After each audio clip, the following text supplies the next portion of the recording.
A magician was preparing to perform magic.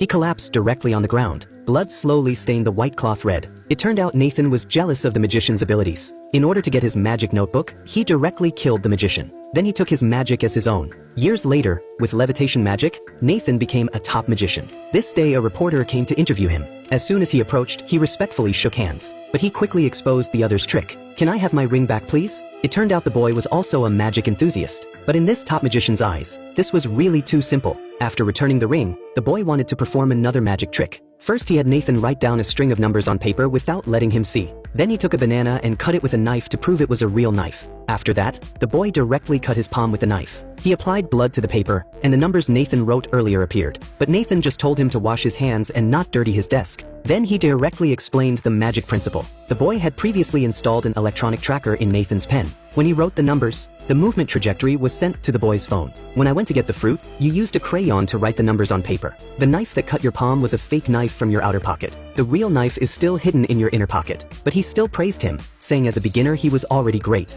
Then he asked who taught him magic. "This pose is for my granddad." Under his grandfather's influence, the boy fell in love with magic. But 9 years ago, grandfather suddenly disappeared. Nathan suddenly thought of the magician he had killed, so he comforted the other not to be too sad. Never said he was dead. Realizing he said the wrong thing, Nathan directly ended the interview. He proposed to give the other a signed book of his own. When he went to get the book, the boy rushed directly to the safe. He entered the numbers Nathan had just written on paper. Unfortunately, the password was wrong. At this time Nathan appeared behind him. He told the boy he wouldn't think simple psychological suggestion could trick out his password. "Killed him, didn't you?" Nathan calmly said young people should speak with evidence. The boy angrily told him to open the safe. There must be evidence inside. But he was refused. The boy also left a threat. "I'll have police come with a search warrant, then make you spend the rest of your life in prison." That night Nathan was very panicked. He quickly turned off the surveillance in the house. Then he opened the safe and took out the old magician's notebook and burned it. Now there was no evidence to accuse him. But the next day police still came to the studio. They told Nathan his wife was murdered last night,